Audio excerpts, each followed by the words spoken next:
Hi, everyone, and welcome to today's Foreign Policy Virtual Dialogue.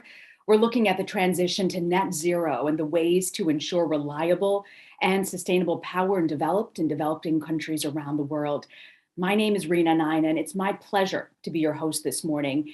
As countries strive to recover from the pandemic and to meet their emissions targets, global leaders are really seeking a way to produce clean and reliable power.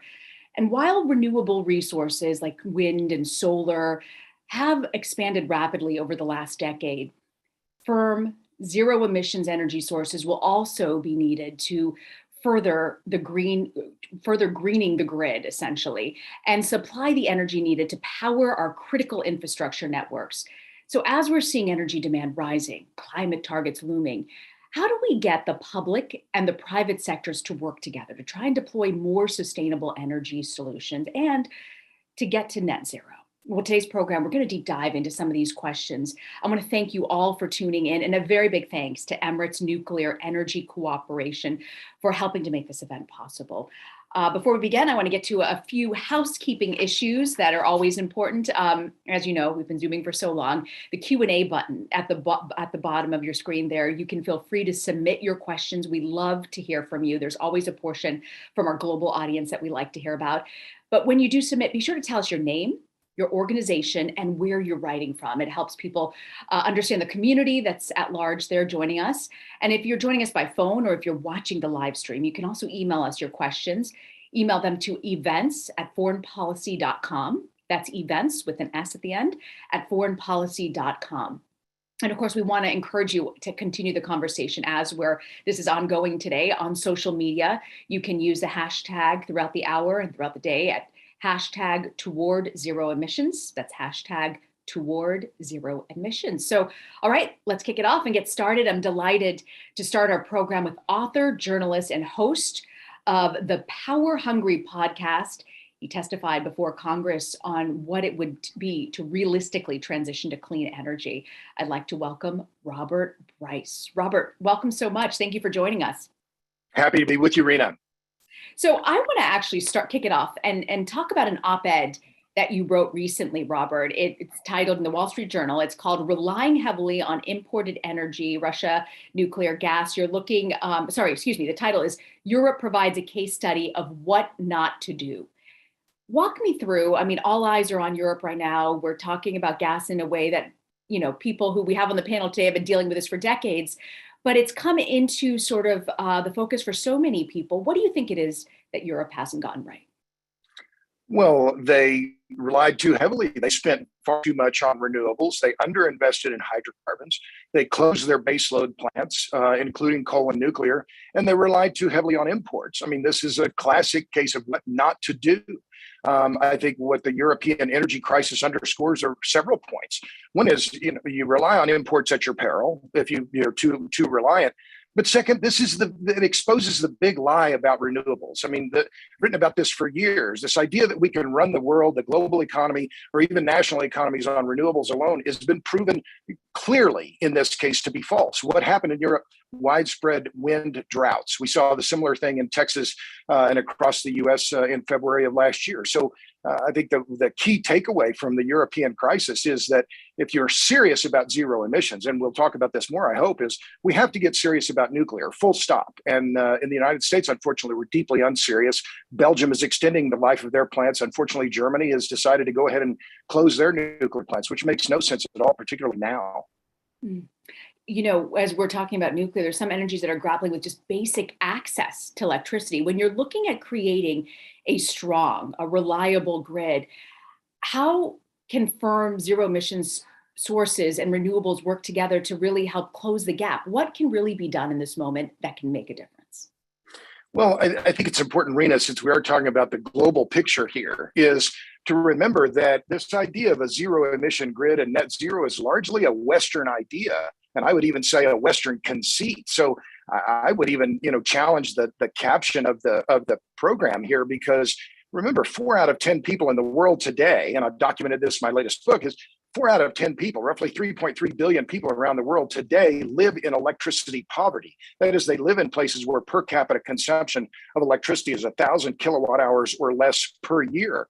So what we see in a lot of grids in a lot of countries around the world is not a move toward net zero at all. Remember, last year in the US, coal consumption went up about 17%. Just a few days ago, China announced they're going to increase their domestic coal production by about 300 million tons a year. That's equal to roughly half of America's coal production. And they're planning on doing this within the next year or so. So the trend, whether we like it or not, is that for countries all over the world, they're not decarbonizing, they're recarbonizing, because people all over the world, they're not going to sit in the dark. They're going to do whatever they have to do to get the electricity they need. You know, when you talk about coal consumption going up, particularly since 2020, what do you think are the viable alternatives that can sort of help us manage the high demand of low cost coal-based energy? Well, I think, cleaner coal, I believe that's a good term to use. The idea of clean coal, I think it's kind of oxymoronic, like jumbo shrimp or family vacation, right? But we can have cleaner coal, super high efficiency power plants. Japan is building a bunch of them. These are a way forward, and to reduce both emissions of criteria pollutants and CO2 per unit per unit of energy produced. But remember, what we've seen as well in the wake of the Russia's brutal invasion of Ukraine is massive increases in hydrocarbon prices. I just looked at the Dutch trading hub for gas, TTF. The spot market price there is about $32. It's roughly 6 times what nat gas is selling for in the United States. So what we're seeing is, again, as I said before, the need for electricity is we can't negotiate that. We need vastly more electricity. But if we're going to achieve this on a global basis, we really need a greater commitment to nuclear energy on a global scale. And it's a big challenge, no doubt about it, but that's what we need. And I think now with Rosatom and the Russians effectively out of the game, there's a void here in terms of technology transfer, in terms of fuel supplies, fuel supply chains, et cetera, that the US and other countries need to fill. When you talk about sort of what a big hurdle this is and trying to move towards this direction, what do you believe are the policies that are solutions focused that could make a difference? Because I mean, something like this, you can't just pivot and change instantly. This takes time, and it takes a global commitment. What are the solutions that you think could work in this moment? Well, I've said it many times, and I'll say it again. Energy realism is energy humanism. We need a big dose of energy realism. We have to get rid of this fiction that we can run the world on renewables. And it's being promoted by some academics and some elite universities from, particularly in the United States. It's a fiction. And what we've seen that policymakers have to understand that this is a mirage. This idea about renewables solving all of our challenges is a mirage. We don't have the storage technology to make it work, and nor do we have the available land. What we're seeing in the US and around the world are land use conflicts around the spread of renewables. This is their fundamental problem. So policymakers have to first understand that this all renewable mirage is just that. Second, we're going to have to accept that I think that, again, natural gas to nuclear, if we're serious about decarbonizing and energy sources that can scale and are either low or no carbon, natural gas and nuclear is the way to go. And fortunately, the world has abundant supplies of natural gas. And if we have the political will, we can make great strides, I believe, in nuclear technology. There are a lot of companies in the US and Canada that are coming up with new reactor designs that can be permitted and built if only we have the political will to make it happen. Mm-hmm. Robert, I've got a question for you from Stan Colby in Washington, D.C. from Construction Corp Trade Association, and he's asking, what about a major focus on aggressive incentives to cut emissions and energy waste in commercial and industrial facilities? Generation expansion is important, but far less would be needed if buildings and industrial uses were not so wasteful. Incentives, what do you think about that? Will it work? Well, sure. I mean, but remember, there's this push toward efficiency has been ongoing for decades. I mean, this is what engineers do. This is how they make their money, right? So we are becoming more efficient. I can give you a chapter and verse on this. In the United States, despite a growing population, electricity demand in the U.S. has been flat for more than 16 years. So we can make progress with efficiency. There's no doubt about it. but efficiency alone is not enough. And the left has been pushing this idea of renewables and efficiency. This is the two-legged stool they've been trying to sit on for decades. It doesn't work. Renewables can't scale to the point that we need them. And efficiency is great, but we need baseload power. This is one of the other key lessons, both from the Texas blackouts, which I went through, and also what we're seeing in Europe. We cannot rely on weather-dependent renewables. It's just, and efficiency is going to happen. But again, no, final point on that, efficiency isn't free. Companies, businesses, individuals, they have to pay to get more efficient. And some, especially low-income people, they don't have those available funds to necessarily be able to retrofit their homes or do other things that will allow them to be more efficient. You have the realistic view sort of how you've got to pay into this to make this work. You mentioned earlier coal consumption up in the US, but also in China, coal consumption up by, 300 tons?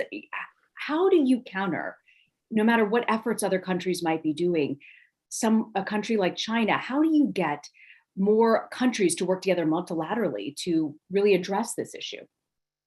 Well, therein, Rena, is really the key challenge is that Roger Pilkey Jr. coined the iron law of climate, which is when forced to choose between economic growth and action on climate, countries will choose economic growth every time. I proposed a corollary, or coined another corollary, the iron law of electricity, which is people, businesses, and countries will do whatever they have to do to get the electricity they need. So, and we see that clearly playing out now in Europe. Remember, the European utilities are also turning back toward coal in a big way. What we need is better technology. We need new technologies, and Ted Nordhaus and his team at the Breakthrough Institute have written about this a great deal. Michael Schellenberger as well. We need technologies that can be deployed now that are at par or less expensive than the incumbent technologies. And I sound like a broken record here, but again, that's nuclear energy. Remember, I'll just touch back on this idea of the idea of zero emissions as a Western conceit. In the last week, Nigeria's electric grid failed twice in the span of 48 hours, twice. This is the most populous country in Africa. And one other point, I know we have friends from the Emirates and around the world tuned in today. Roughly two thirds of the world's Muslims live in countries where electricity poverty prevails, less than 1,000 kilowatt hours per capita per year. So this is an enormous challenge, but it has to be, if you want to talk about the global view, that we need a more global, an aggressive global pursuit of nuclear energy. Mm-hmm. You mentioned the power of nuclear energy and your belief in it, but I want to get back to this concept that you talk about extensively, which is about sort of the electrical poverty around in the world. When you've got grids that are tattered, 4 out of 5 people on this earth are in dire need of electricity. In these final moments, what is your message to governments, to people watching who can make a difference on policy? Yeah.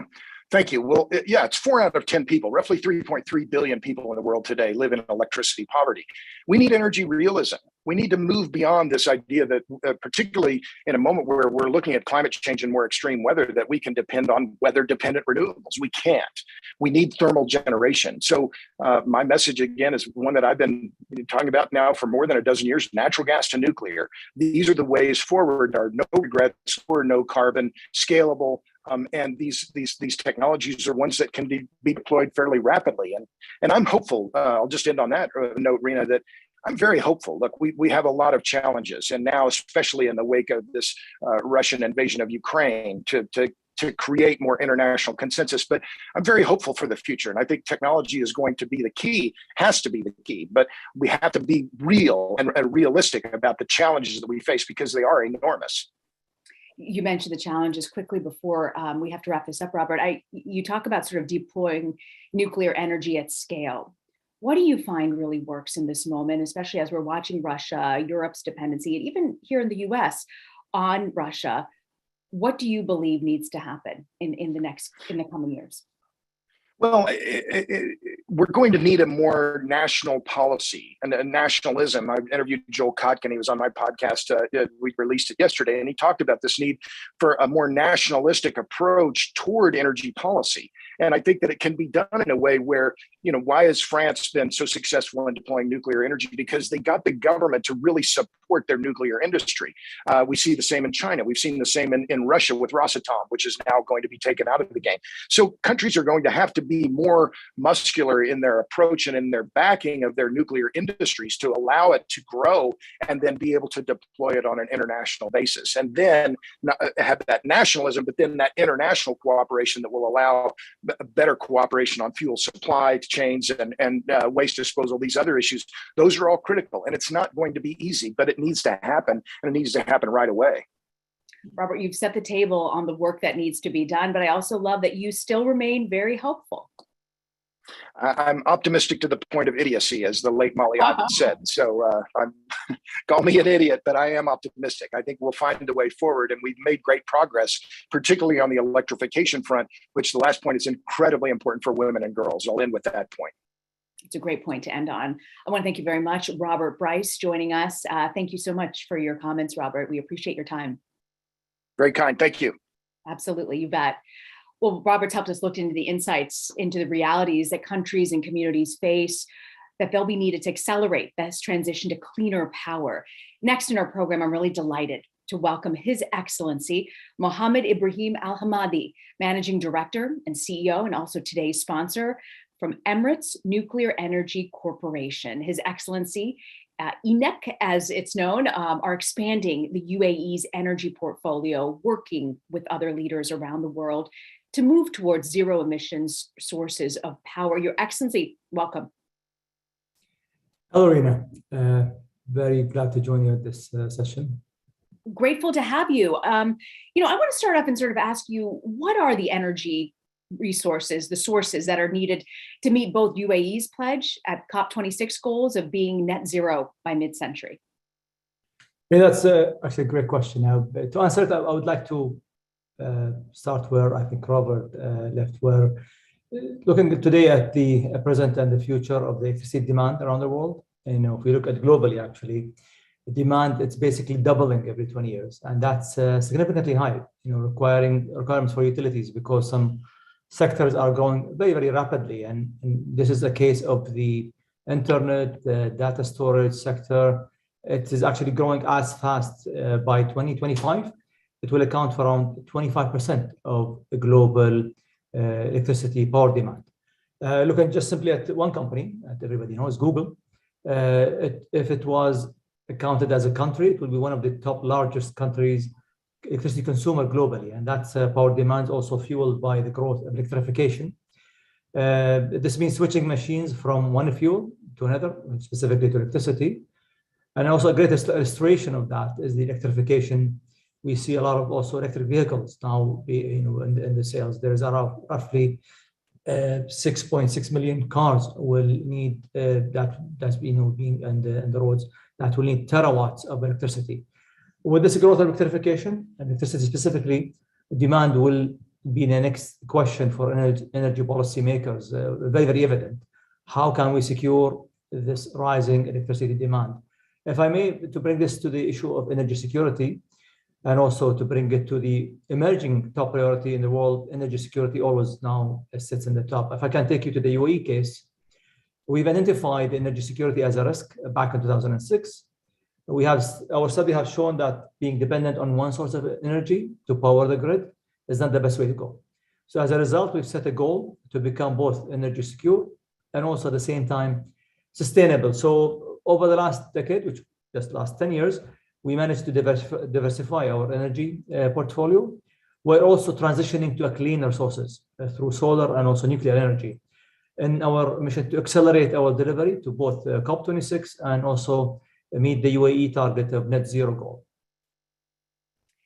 I like how you mentioned, in 2006, you identified this as a national security issue, needing to diversify. 2009, you began construction, I should say, of the Barakat nuclear plant in UAE.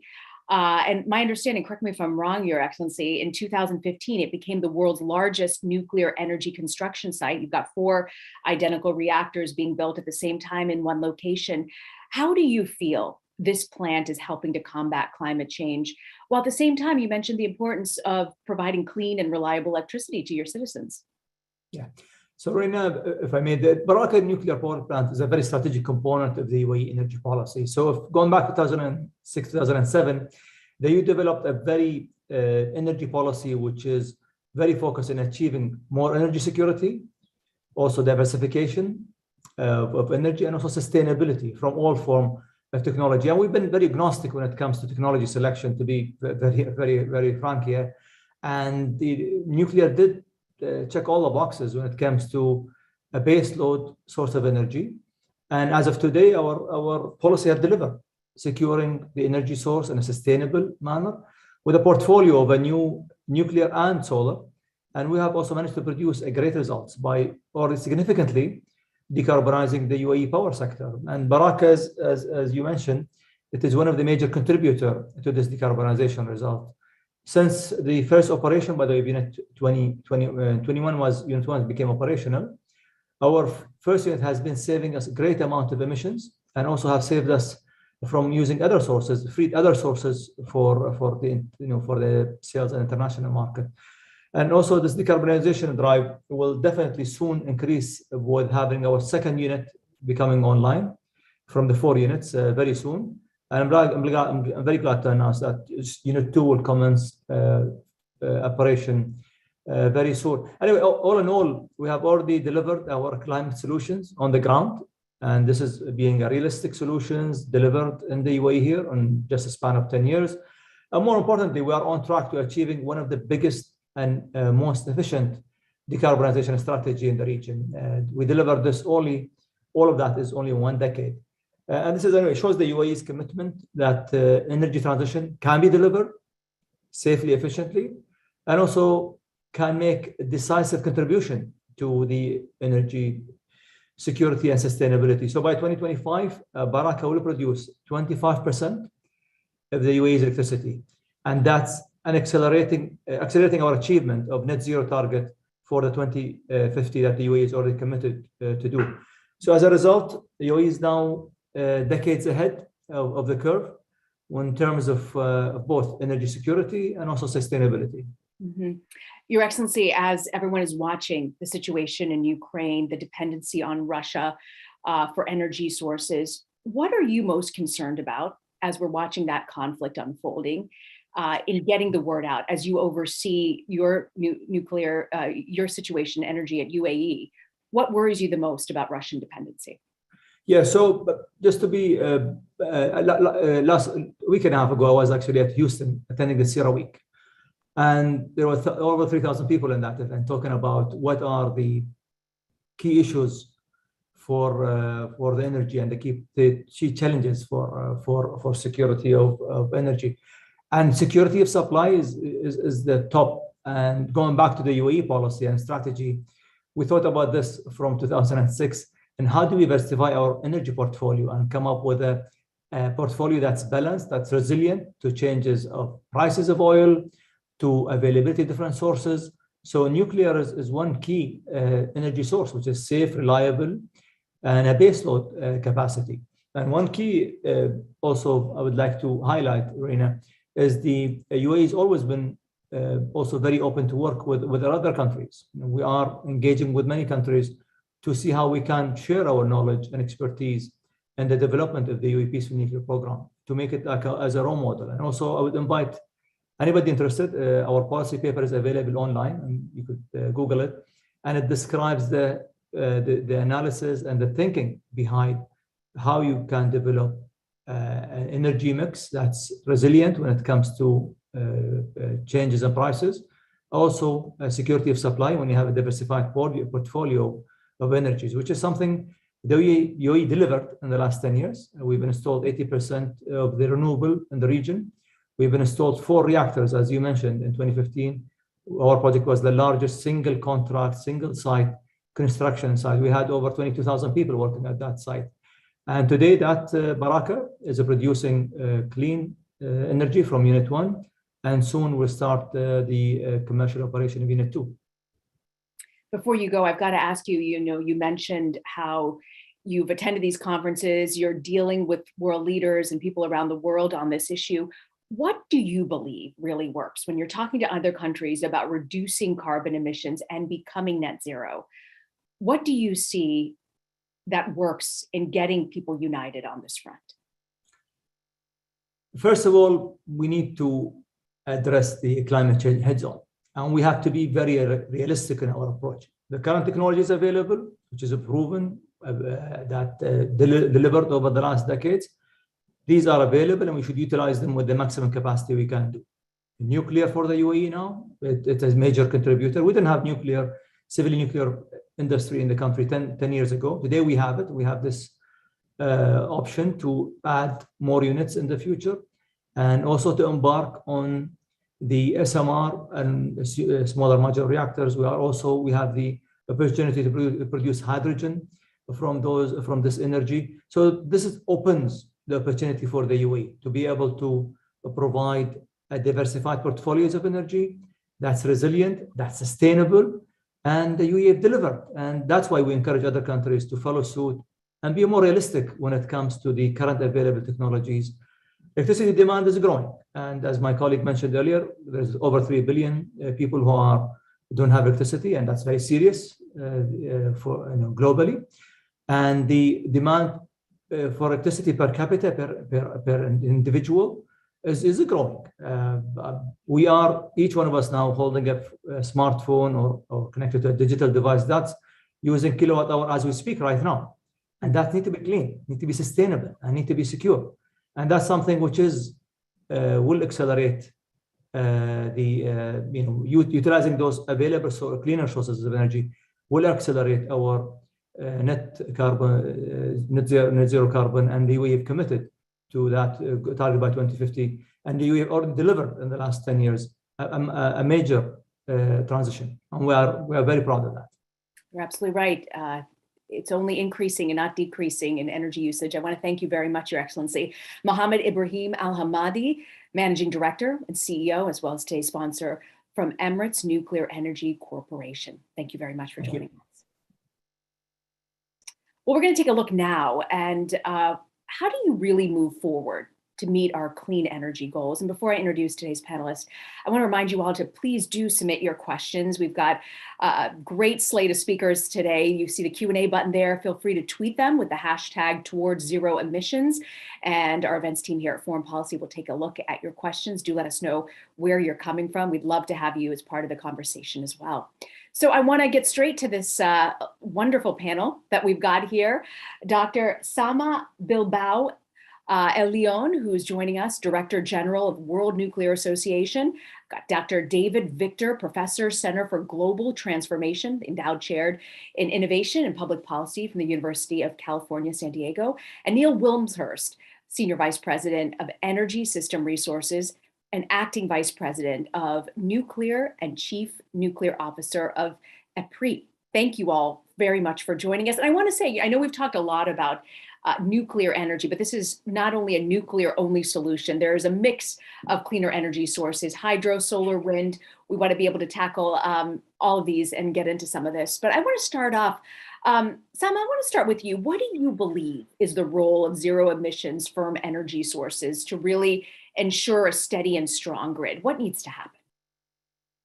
Well, clearly we have heard already some of these points. So we have talked about the size and the urgency of the challenge that we have in front of us, not only in the sense of zero carbon or decarbonization, but also in the sense that we really need to make sure that we provide for the sustainable development goals of everybody.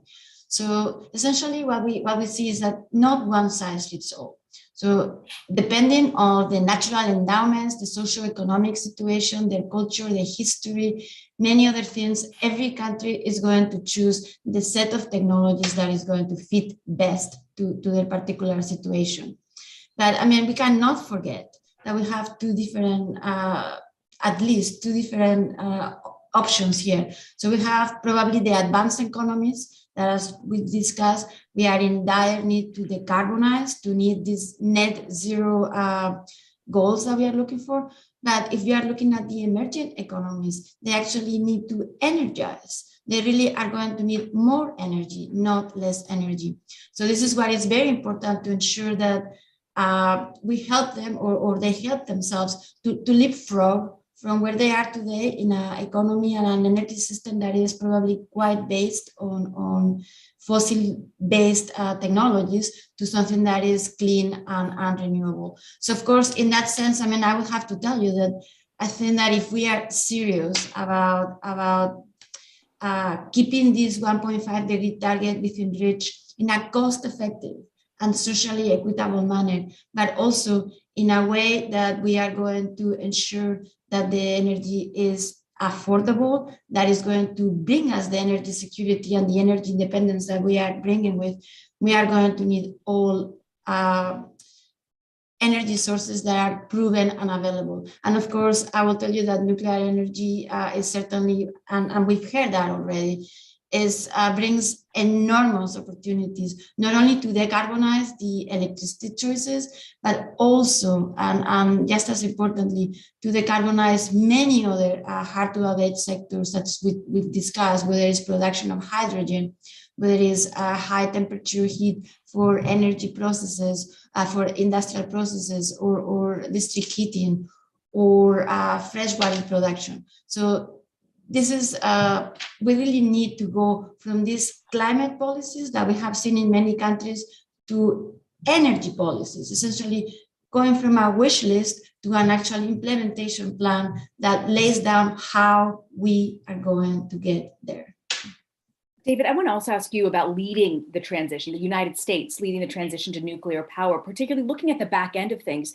How exactly is the US lagging behind other countries, Canada, Finland, Sweden? What are you seeing?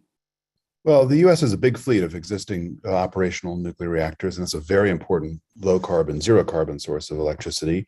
One of the things we have to be doing is keeping as many of those reactors operational as possible. That's going to be crucially important. That's key to the all-of-the-above strategy that Sama was talking about, which is allow energy sources to compete around their capacity to provide zero-carbon electricity. One of the concerns I have, and this is something I've learned a lot chairing a panel that's very heavily involved in the closure of one of our nuclear plants in the United States at San Onofre, is we don't have a good solution for disposal of the spent nuclear fuel. Right now, it's just accumulating at all the reactor sites around the country.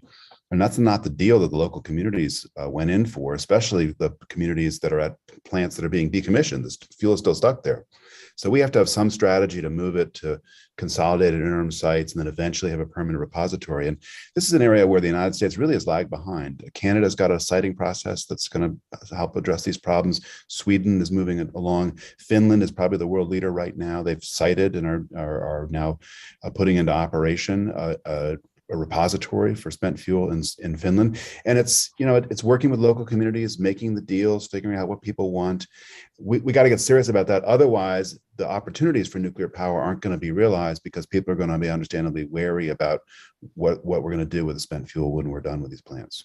Mm-hmm. Neil, we look at a lot of these countries. A lot of countries have policies on climate, not a lot of energy policies out there. Yeah, that really gets down to it. I think Robert brought it up and various others. Deploying nuclear can be really a heavy lift. And I'll tell you, our friends in UAE have done a great job with nuclear, working out all the complexities. But really, where we've seen nuclear deploy is when there's an energy policy behind it and a national program. Really tends to be the differentiator to help nuclear deploy and deploy successfully. So absolutely, energy policies are key to this. I want to turn now to some audience questions that we've got coming in. This one comes from Rodrigo Pinto Guimarães. I hope Rodrigo got that right. The question is, diversifying energy sources to ensure security of supply is important, but it also is important to invest in better interconnection infrastructures between countries. Sama, do you want to take that? How do you get better interconnected infrastructures between countries as you're creating these energy policies? Yeah, I think he's absolutely right. And frankly, yes, we need more capacity. We need the right capacity. We need something that is clean, that is affordable, that is going to be reliable. and that is going to be available 24/7 and is going to provide us this energy security that we have discussed. But he's completely right. We need to also invest in the entire infrastructure. We are talking about the distribution, we are talking about the transmission. And frankly, the other thing that I think is very important for all of us to consider is that the energy systems of the future, these clean energy systems that we all are envisioning, may not look very much like the energy systems that we have today. So we are looking at systems where we are going to have a lot of different energy sources. Some of them are interruptible, like the variable renewable energy sources. Some of them are base load. We are going to also intertwine perhaps our transport. We are going to have our cars that are going to be plugged in and plugged out into this grid. We are going to probably intertwine the heat and with the energy perhaps by producing hydrogen. So this new, much more complex, much more flexible infrastructure is going to really need that investment that our questionnaire talked about. David, I want to turn a little bit to that what Salma raises about the need to invest in this. How do you think banks, financial systems prepare for this transition to net zero? Well, this is a good question to ask this week because we just on Monday had a proposed rule from the Securities and Exchange Commission around disclosure that's designed to help get the markets work more efficiently so that they're more aware of a whole range of different climate risks. What I'm struck by is you have in the private sector a huge interest in climate, concern about investing in the wrong assets, in part because they're worried about stranded assets. They're worried about investing in something, like a bunch of coal plants and then find out that they're not useful down the road and have to retire those. And so there's a lot of wariness, but I think two things overall really jump out to me. One is that there's a very strong result in the energy modeling world that an economy that decarbonizes is an economy that electrifies. We don't know how much it's going to electrify, but there's going to be a lot more electricity in the future than today because of decarbonization, because it's easier to connect things to the grid. So that's going to be very, very important for us and points us in the direction of the kind of investment that we need. And the other thing that really jumps out at me is the world has no shortage of capital. There's a lot of capital out here. What's missing is the marriage of capital with what Neil was talking about, which is a sufficiently stable policy environment that it can make these long-term investments. And so what we're going to see is capital flowing into places like the example of the project in Abu Dhabi, where the policy environment is stable enough and the direction of deep decarbonization is stable enough that you can make some of these big bets. This is an area where Europe is really way out in front right now because the credibility of European policy around deep decarbonization, so let's just set aside the near-term obviously energy crisis that we're in, the credibility of that policy is very, very high. And so the willingness to invest around it is also very high. Yeah, I want to ask you about the reverse. David's talking about UAE, Abu Dhabi, and how they were able to make that investment. There are a lot of countries that are not able to make that investment. We've got a question here, someone asking, developing countries that are at the receiving end of climate change lack adequate resources to transition to clean energy. What can be done by international actors, including countries like UAE, to ramp up climate finance in a way that it can adequately help developing countries meet those clean and emissions targets? I mean, I think there's also a little bit of a bogeyman here where people say, hey, developing countries need to develop and they can't decarbonize at the same time. You can walk and chew gum. And indeed, what we've seen is at the frontier, whether it's in India, where solar is being deployed en masse, even though there's a lot of coal on the grid, or you see it in microgrids across Africa and a bunch of other places. So I think actually we're making quite a lot of progress here. The climate finance question is really crucially important. And there's a public finance part of this, which is all tied up in, among other things, the $100 billion per year that was promised to developing countries in connection with climate change policy and not delivered. We've got to deliver on that. If we don't do that, then the credibility of the whole thing is really shot. But the really big finance questions are private sector finance, and they're around the policy environment and the stability of the policy environment and the investment environment. And I think that's many countries that are struggling to develop economically are struggling to develop economically because of that policy environment that affects all kinds of things. And so it's not just unique to the energy sector. And in addition to developing nations, I want to turn to you, Neil. We're looking also at obviously the current geopolitical climate right now. European nuclear programs, can you have strong programs without the US having a strong program? That is actually a real serious ongoing conversation. What I'll call the Western commercial reactor program was really built on the back of the credibility of the US program. And without a strong US program, the viable kind of Western reactor program is somewhat challenged, but it can be overcome. But I think the whole world does look at the US to the strength and the commitment to that program. But our friends in UAE, going back to the conversation earlier, have shown that programs can be stood up. What I'd bring up in the conversation, though, is the deployment of nuclear. It really depends on a strong global supply chain. And coming out of the existing challenges in Europe and looking to the long term for climate change, if we're going to have a large deployment of nuclear to address these targets, we really do need to globally look at the supply chain issues, both raw materials and actually manufacturing of components, all the way through to people, because we can aspire to a growth in the footprint of nuclear, but we have to be realistic and understanding of what the challenges are to actually follow through on that. Salma, I want to ask you also about the supply chain issues that Neil's mentioning here. We've got this question from my hometown of Tampa, Florida. It's from Rod Adams from Nucleation Capital. And he's saying, do you see any potential for China to reduce coal consumption by converting some of their newer coal plants to use nuclear fission heat, thinking about HTR, PM demonstration and commercialization programs? Well, I mean, I think that the opportunity to repurpose existing infrastructure that is used from coal is certainly an opportunity, and that's something that is going to be happening in Wyoming. I think using the TerraPower technology. I mean, I think that is potentially possible that China would do that, but frankly, I think that China is taking an approach that is everything, a lot of everything. So yes, they have a lot of coal, but they also have plans to produce, I mean, to build 100, I think it's 100 new nuclear power plants by 2050. So they really have everything as soon as possible. So I think that it's probably not likely that they are going to be moving their coal into nuclear. They are simply going to continue using deploying nuclear. But again, clearly that's a specific decision for them, as I mentioned earlier. So I want to toss this next question to you as well. It's from Anton van Agatmail. And it says, nuclear provides energy diversification and a cleaner source, but will it make a country dependent on others for its source, uranium or plutonium?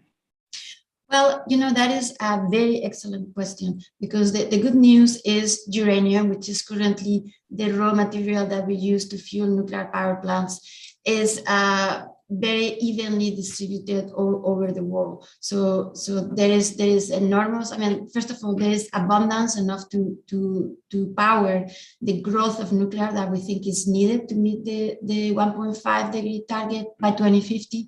And the other good news is that this material is well distributed all over the place.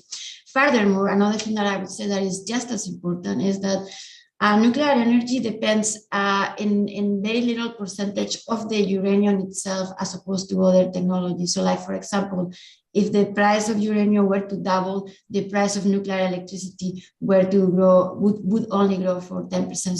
So this is a very, very concentrated energy source. David, I want to ask you also about when you're talking about the challenges and making sure, when you look at particularly, LDCs, how can they have access to lower carbon energy? What are you seeing that works in dealing with this problem? Well, so obviously the circumstances matter. There's a lot of places where already, frankly, a lot of renewable energy is being deployed, in particular solar. It's modular, it's very inexpensive, needs to be integrated with other sources of energy, and that's a challenge, but one that's easily surmountable.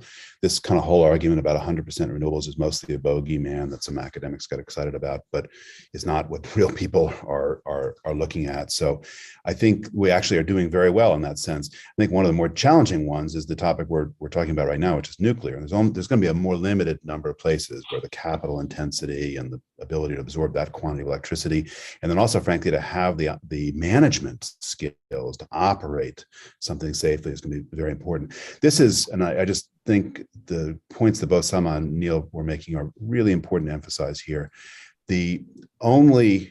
Until a few weeks ago, the largest exporter of nuclear reactors in the world was Russia.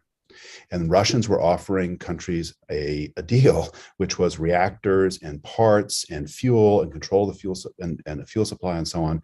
If we're going to disentangle Russia from the economy due to its pariah status, we're going to have to work on that problem with regard to the fuel supply and the supply chains in nuclear as well. And the solutions are in hand, but they're not trivial to implement. So they really require a careful disentangling on fuel supply. You raised such a great point, David. I want to actually turn this conversation to Neil. Neil, we've got a question on the topic David's raising here. Mary Dye is saying, is there a way to recycle the retained energy in the spent fuel rods for nuclear reactors, SMRs, that might need differently scaled rods? Wow, that's a very deep. Very technical. Tell me if that's just a little bit too technical. I was trying to work off of what David was saying there on the dependency of Russia as well. I'll answer it very quickly, then maybe Sama can have a comment as well, because it's in some of her field as well. I think the reality is there is a lot of unused energy within what we call spent fuel removed from current reactors. If the political decision was made to reprocess that fuel, that energy could be extracted and reused. Unfortunately, at the moment in the US, there is no policy around reprocessing. There's no policy right now. Sama, I want to actually turn and ask you sort of about the situation when we're looking at the supply chain issue, because that is a very critical issue to talk about, obviously in light of Russia as well, but just ongoing to begin with. Mm-hmm. What is your concerns when we're looking sort of at the supply chain at this very moment? Well, I mean, I think that everybody in the world is very worried about the situation with fossil fuels, right? So from the point of view of nuclear technology, it's a very global market right now. That does, of course, include Russian exports. And we really have no concerns about the supply chain for nuclear in the short to medium term. Certainly, there's plenty of uranium, as I mentioned, everywhere, and typically the units have already on site enough fuel for probably 12 to 24 months. So it is something that we don't see any problems right now. David, I want to ask you about the business model and really the regulatory problem, that this isn't really necessarily an engineering problem when you talk about supply chain and creating alternative renewable energy sources. Well, so the engineering is not irrelevant. If you engineer the plant poorly, it costs an arm and a leg and doesn't work. That's not good. So I think you have to take the engineering as given, and then you're hunting around for a place where the business model actually works. And pretty much everywhere in the world, the business model around super capital intensive, large nuclear plants has been a model where either the government owns it or the government guarantees an offtake or something like that, where the risk of the investment is lowered because of surety around financial payments. That may change in the future. There's a lot of enthusiasm right now about smaller modular reactors, and some of those may be what we call merchant, designed and built on spec. They just kind of participate in electric power markets as a competitive merchant plant. But I think that's still a hypothesis and not reality. Mm. Neil, I want to get you to weigh in on this as well. Someone's asking the question sort of about the perception of gaps and issues in the global regime of law governing nuclear power treaties. When you're looking at this at a global scale at this point, what needs to be done to get to where we need to be at this point? I think this whole conversation is really around unlocking the potential for nuclear to be part of that solution for 2050. And what I'll bring up is we all look at 2050 and it's a long way in the future. And back to this business model, the question of the investments, I would challenge us all to think that we have to have figured this out within the next 10 years. Whatever infrastructure we're going to have in 2050, the investment decisions will have been made for that in the early 2030s. Mm-hmm. So that gives you a time frame we need to look at. And in order to unlock that potential for nuclear, I'll tell you at the moment, nuclear programs are being built up in a national model, a national framework, national regulations, national standards, to some extent a national supply chain. If we're going to unlock that potential, there is huge potential for nuclear to be part of that solution. We need to work on globalizing some of the approaches, some of the codes and standards, even some of the regulatory approaches. There's been a breakthrough recently between the US and Canada, sharing regulatory approvals. If it's a big hope, but if it was possible to expand that model to include a larger footprint around the world, that, in my belief, would be transformational for the nuclear industry. And I want to get back to that point that you're mentioning there, because I think the statistic that really stood out to me in preparing for this is just what Robert had said at the beginning, was how many people are truly, literally in the dark because of their electrical grid. How do we deal with these countries that don't have the resources, that don't have the financial means? How do we get them on some sort of a grid? Yeah, it's a great point, and David touched on it as well. We tend to focus a conversation around nuclear on what I'll call developed countries. We look at these developing countries and we say, well, nuclear is going to be hard. But I can tell you the model I often use with people. Look at telephone service. The developed world went through the landline and then went to cell phones. Africa leapfrogged landlines, went straight to cell phones. So what's the model? The lessons that were learned in Europe and the US were deployed to the developing world, and they didn't have to go through the learning curve. And I think that is what we need to stand back and think about. The West, US, and look at the model of UAE, lots of rapid deployment, trying things out, lessons being learned.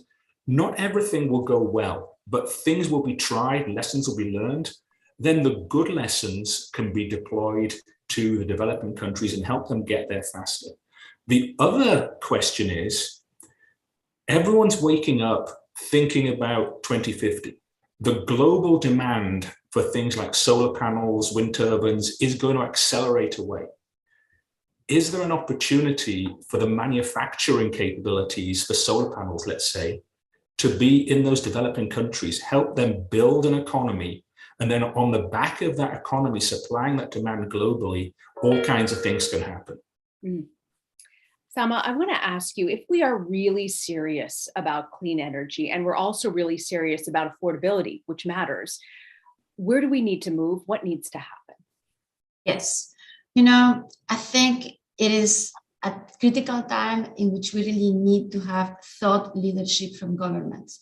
They really need to develop this balance and well-diversified long-term, we talked about these long-term energy strategies. So they really need to put in place the policies, the market frameworks, in the case of nuclear, the regulatory frameworks that are going to recognize and appropriately value the various attributes of all the low carbon energy sources, of course, nuclear being one of them.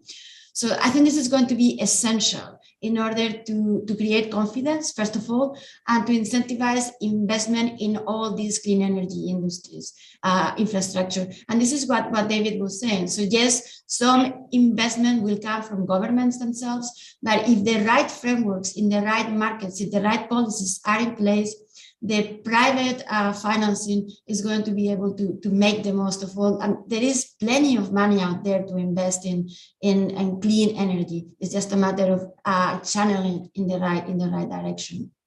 Sama, I know you, David, and Neil have all emphasized this point throughout this panel about the need for this global policy, that you need to have more than just a climate change policy. There needs to be energy. I've got this fascinating question from Mary Holzer asking what folks at the bottom of the mountain can do, which is important. Mary asks, how likely is it that individual cities can install their own small nuclear plants? Our city has a power plant which burns gas to produce electricity. Sama, I'll let you take that. And David, Neil, if either of you want to jump in, love for you to weigh in as well. I think this is very interesting because the question of, small modular reactors do bring some of that opportunities. In fact, we have seen that quite a lot, where in several countries, particularly in Eastern Europe, also in Africa, that we have the users of the energy directly talking to the designers of the reactors. So they are not waiting for the utility, the local utility, to create, to build a nuclear power plant, but they are really going to there. So I think that model, this more distributed model of electricity generation, or energy, actually energy is not just electricity generation, is something that, as I said before, we should probably be aware that this is a little bit of what is going to happen in the future. I guess I would just say very briefly, maybe I think there's a huge value for decentralized energy services, and we're learning a lot about this with microgrids and so on. But we have to be really careful. The electricity is the backbone of decarbonization. Electricity provides all these other benefits, and it comes from reliable electricity in particular. And we get reliability in grids by having lots of different power plants and responsive users, and by interconnecting them. So I appreciate the sentiment to try and go local and build your own power plant and cut the wires and not talk to anybody else. But you actually get a massive amount of improvement in reliability through the interconnection. And that's, I think, one of the big challenges here, which is cities are frankly too small to be the unit of analysis for doing real decarbonization around the grid, because the grid has to be a larger enterprise. So one okay, and sorry, to follow on from David really made the point I was going to make, which is around, don't forget reliability. And maybe cities are one option. I'll tell you, one place to really think about is industrial hubs. Large industrial facilities, actually localizing nuclear plants, small modular reactors, whatever there, to maybe make the best use of hydrogen for heat and other things. That might be the biggest opportunity.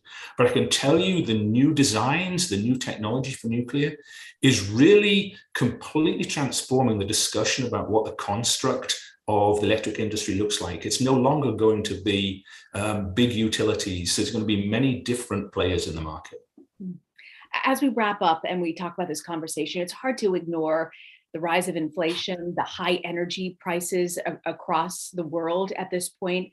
And I think there's a lot of fear, a lot of consumers, from the consumer standpoint, of fear. Neil, I'd like to start with you and just sort of get your closing thoughts about what you are looking for and you feel is important to focus on in this moment. I think at the moment, we have to be focused on 2050, as we all are. We also have to recognize that it will not be easy. It will not be business as usual. It will take new technologies, and those technologies are going to be hard to deploy. And I'll go back to the point I made earlier. We have to de-risk those investment decisions. We have maybe 10 years to do the research to understand those new technologies so that they can be investable and the supply chains can be established for them. David? Yeah, I think in the middle of a crisis is a bad time to be looking for trends. So right now, sure, coal consumption is going up and all kinds of other things are going up because we're in the middle of a crisis, and governments are doing what they need to do, which is to keep things as affordable as possible so that people, don't suffer even more. But the key thing is long-term, as Neil and Salma have said, but I think also, and where I'll close, is saying we have to recognize the things we don't know. Zero is a very small number. And so getting to zero, it's not a cross on which we're going to crucify ourselves. It's a goal. And we don't know how to get there. And there's all these things we don't know how to do. We don't know how to fully internalize all the renewables, that massive deployment of renewables. We don't know how to do clean, firm power of all the different sources. So what we need to be doing as governments is, in addition to sending long-term signals, is running a bunch of experiments that push the technological frontier so that we have more options in the coming decades. Salma, I want to have you have the last word. Okay, well, so I think that David and Neil, they did most of my points that I was going to make. Maybe I would say maybe two things. First of all, I think that this is a very important time for what I said before, thought leadership for governments. It's very important for governments to stand up and have a mature, serious, long-term energy plan. So that's number one. And the second thing that I would say is, from the point of view of nuclear energy, there is so many opportunities. Nuclear energy goes beyond climate change mitigation. I mean, there is many opportunities for nuclear energy to help with combating energy poverty, reducing air pollution, providing clean water, etc., etc., etc. So to me, the opportunity goes beyond the very huge, enormous challenge of decarbonization, but moving forward to the just as big challenge of making sure that we all have the same standard of living that we ourselves in developed countries are already enjoying. Yeah, absolutely. Turning back and reaching out to help those countries, so important. Sama, David, and Neil, I want to thank all three of you for your perspective, your insight, and also your hard work of being so focused for decades on this topic. Thank you all three for joining us. Thank you. And closing out today's event, we're going to talk to Ted Nordhaus, who's founder and executive director of the Breakthrough Institute. Ted's a leader in the movement toward clean energy. He's a prolific journalist that's helped bring this robust and important issue to the masses. Ted, welcome. Thank you. Great to be here. You know, I want to tell you some of the stuff I've been watching of you recently. There's been so much focus, obviously, on Russia and the nuclear power plant there, Chernobyl. People are so concerned. One of the things that you highlighted was this sort of panic, and on cable television right now, that the plant is going to sort of explode and will be under nuclear holocaust. Can you sort of talk a little bit about this moment right now as people are watching and seeing energy at this moment? Yeah, obviously, there was a lot of concern and some of it not unreasonable about, in the course of the Russian invasion and takeover of a number of the nuclear plants at Chernobyl, and I'm not even going to try to pronounce the other ones because I'll get it wrong. But and obviously, there was some sort of shelling and munitions fire. And the kind of hyping of this as sort of a looming nuclear disaster was really just sort of detached from reality. I think, obviously one does not want to have nuclear power plants or really any critical infrastructure in the middle of a war zone. But it happens, and frankly, nuclear power plants are about, a modern nuclear power plant is about as kind of war zone proof as almost any infrastructure we build. I mean, these reactors were sheathed in 4 feet of concrete and steel. So this idea that like these shells and rockets that did not actually hit the containment structures were going to result in a massive nuclear explosion and meltdown was just absurd. I mean, without like a bunker buster munition or dropping a tactical nuclear weapon on the thing, you weren't going to breach the containment. There were other risks around cooling and backup power and things like that. But even there, these plants had not only multiple backup power systems, but a number of other safeguards that would have likely prevented, even in a worst case scenario, any significant release of radiation into the environment. So again, not something one would ever want to have happening around a nuclear power facility, but we also need to remember that, you may have seen news reports a couple of days ago that a chemical plant that had been shelled was leaking ammonia. Well, frankly, the risk from those ammonia leaks and a set of chemical explosions would have been much greater than really any risk associated with the Ukrainian nuclear plants. But of course, that got no attention on the cable news networks. Ted, the reason why I wanted to start with that story, because I think everyone can identify with it and understands the coverage that's been breathless about it. But I mention it because just to make the point about renewable sources, energy sources, that there is so little reporting and understanding on a consumer level. What has been your experience, and what do you find gets through to an audience? Well, there is this idea that sort of a nuclear accident is this existential thing and everybody dies. And first of all, it's sort of like not actually the case. Nuclear's been extraordinarily safe, and in some ways, it's been a victim of its own success in that accidents of any sort have been so rare that when they happen, there are these exceptional events, and sort of everybody freaks out. And it's almost like if we had accidents more frequently, we would treat them like, refineries explode all the time, dams fail, not to mention the sort of chronic risks from air pollution and ultimately climate change of just the accrual of air pollutants and carbon dioxide from just the continual operation of this massive fossil fuel energy system that almost all of us depend on. So, I think we kind of need to remember, first of all, that all energy kind of creates environmental impacts, creates public health risks. Comparatively, nuclear is literally safer than anything else. If we really want to tackle both our climate and energy security challenges, we're going to need to make a decision that we're going to kind of talk back to some of these sort of really overhyped fears and kind of take a more realistic look at what our options are and what sort of future we want. Mm-hmm. When you look at those options and you're looking at nuclear, what do you find are, from a journalistic standpoint, when you're weighing the benefits and the trade-offs, can you give us a sense of sort of how you balance both? I think there are a couple of people who made this point, which is that, if you want nuclear energy, it doesn't just kind of grow on trees.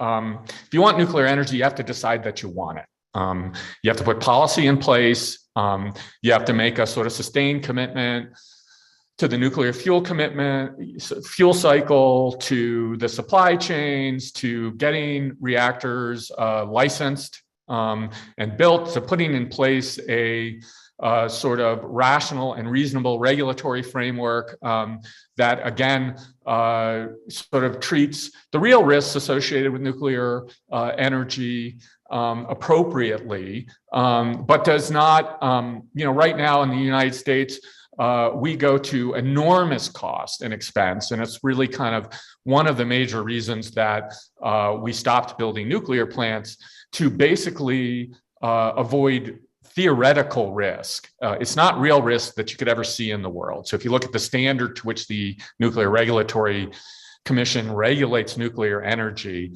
in a worst case kind of situation, you over many years, decades, in a large population would not actually see excess mortality, excess cancer rates from a worst case nuclear accident. This is all theoretical, sort of based on very, very kind of actually contested public health models. If we wanted to just regulate nuclear the way that we regulate everything else, which is basically we establish a reasonable threshold of public health risk that beyond which we're going to say it's not a regulatory concern, we would build a lot more nuclear. We would do it at a lot lower cost. So, again, this is a political decision. It's a public policy decision. The same, I saw a lot of questions in your queue about nuclear waste. The same is true of nuclear waste. It's not that complicated. You just have to decide if you want to dispose of it long term, to bury it in a really deep hole in the ground. And people argue about these sort of theoretical risks over like 10,000 years, but these are not existential risks. They are actually quite small risks that are very limited geographically.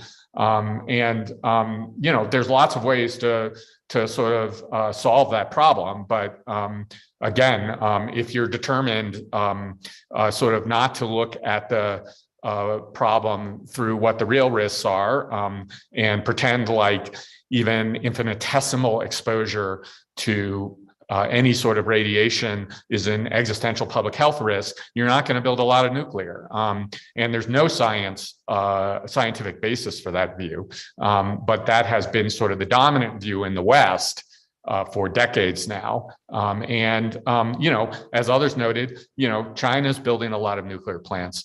Increasingly, we're seeing a lot of nuclear other places, and there are places that just take a different view of the risk and frankly have been sort of less tainted by decades of sort of Western environmental thought and ideology and policy. Ted, I know we spent a lot of this conversation today talking about nuclear. power and capabilities, are there other alternatives when you're looking at solar, wind, that might come close to nuclear? I mean, look, solar and wind are going to be a big part of our future. They're amazing technologies. We are not going to do 100% solar and wind. I will disagree with David a little bit, who sort of said, well, there's this sort of bogeyman or a crazy thing of 100%, but everyone knows that's not really true. And we can do most of it with renewables. And I don't think that's really particularly realistic. I mean, there's this idea, well, okay, not 100%, but 80%, we have these models and they show you can do 80%. But when you look at what's necessary to get to even 60 or 80% variable renewable energy, which is really solar and wind, in those models, it's enormous build out of transmission infrastructure, of energy storage technologies that can store electricity, not just for hours or even days, but weeks and months.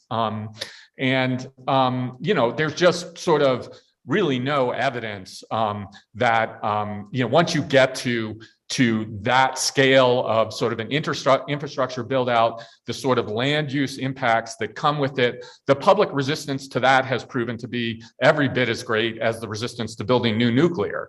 So, do I think that we will get to sort of 20, 30% of global primary energy, by 2050 or between 2050 and let's say the end of this century, from wind and solar? Absolutely. Do I think that we'll get to 50, 60, much less 80%? I think it's extremely unlikely. So you're going to need a lot of nuclear.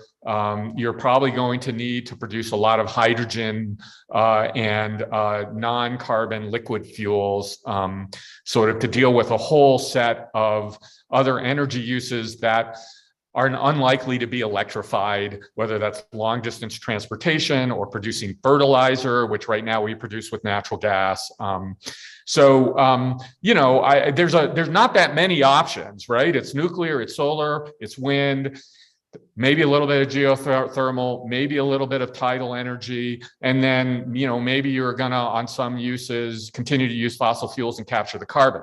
But you really can kind of like on one hand list the sorts of low carbon, zero carbon technologies that sort of can scale to the level that anyone's talking about. And I think nuclear is going to do a lot of it in the end.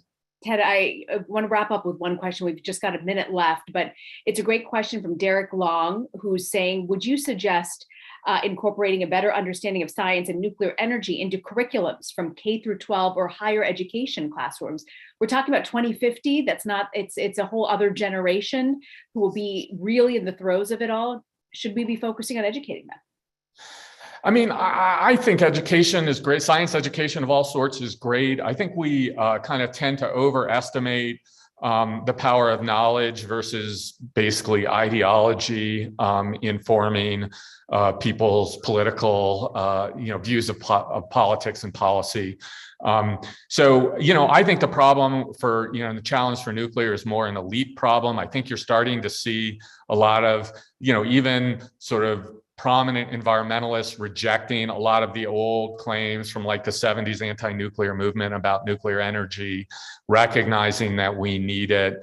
I think that's going to kind of continue. And I think as elites, particularly on the left side of the political spectrum and in the environmental community, continue to move in that direction, I think that will do way more than any amount of like primary and secondary education. Ted Nordhaus, journalist, thank you so much for joining us and helping us round out this conversation, Ted. Thanks so much for having me. You bet. And unfortunately, we've got to leave it there. We have been grateful to have this fascinating conversation. I want to thank all of our speakers. It's been my pleasure to connect with all of you. And thank you for joining your insights and sharing your questions as we discuss zero emissions power.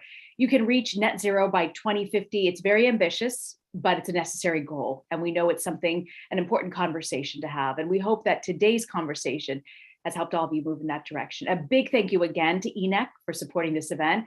And we've got more events to come. Tomorrow, March 24th, FP is hosting a dialogue focused on corruption and democratic decay.